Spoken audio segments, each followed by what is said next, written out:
Sometimes a story starts out as this terrifying mystery. A woman vanishes after stopping to help a child on the highway, and then it just unravels into something else entirely. Today, we're going to deconstruct the Carlee Russell story, a case that absolutely captivated and, frankly, confused the whole nation. And it all began with one single, terrifying 911 call. And this was it. This was the call that kicked everything off. On the night of July 13th, 2023, Carlee Russell, who is a 25-year-old nursing student, reports seeing a toddler in a diaper just walking alone on the side of a busy Alabama interstate.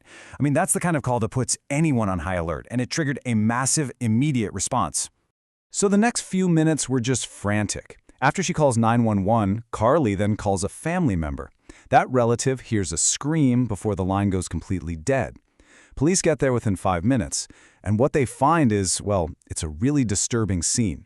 Her car's running, her stuff is inside, but Carlee is gone.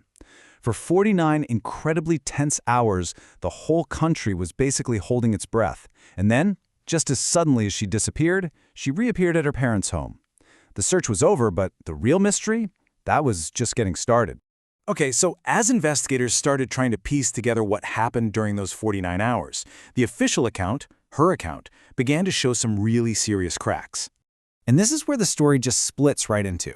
On one side, you have Carlee's incredibly dramatic account of being abducted by a man with orange hair, forced into an 18-wheeler, and then making this daring escape.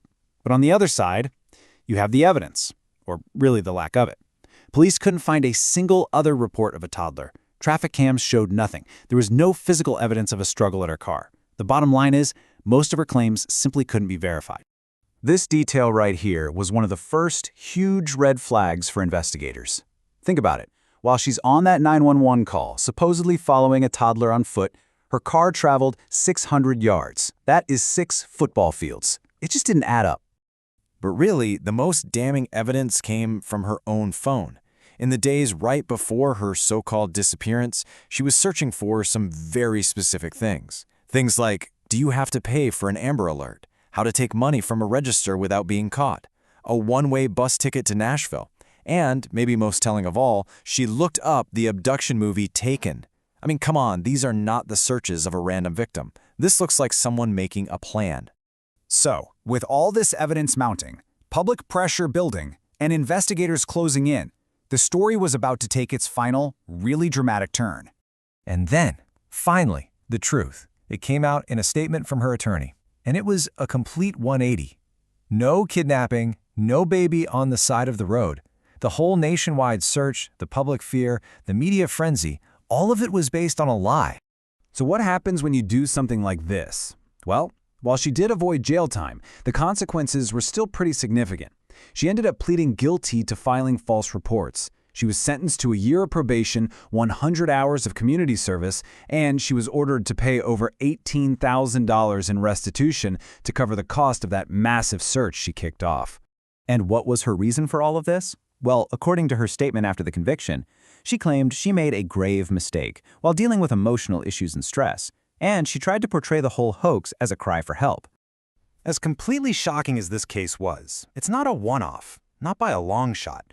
In fact, it fits right into a larger and pretty troubling pattern of high-profile abduction hoaxes. Just take a look here.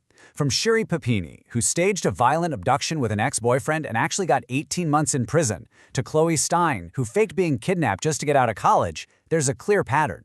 The motives are all over the place, from seeking attention to escaping personal problems, but the script, it's eerily similar.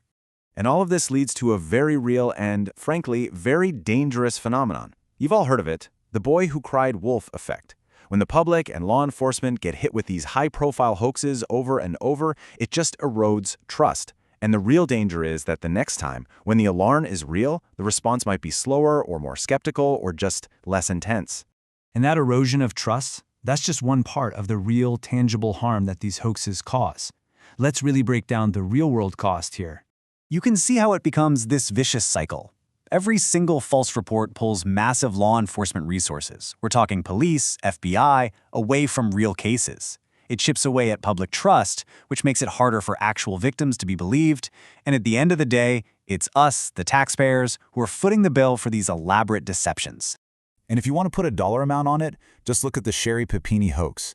That one investigation is estimated to have cost taxpayers over $230,000. These are not victimless crimes. They have a real, massive financial impact. But honestly, the most significant damage, the most tragic consequence, might be what this does to future victims.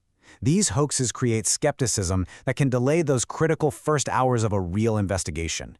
And this is especially damaging for missing women of color, whose cases already struggle to get the media attention and law enforcement priority they absolutely deserve. The Carlee Russell case, which at first was praised for highlighting this very issue, ended up doing immeasurable harm to that exact cause.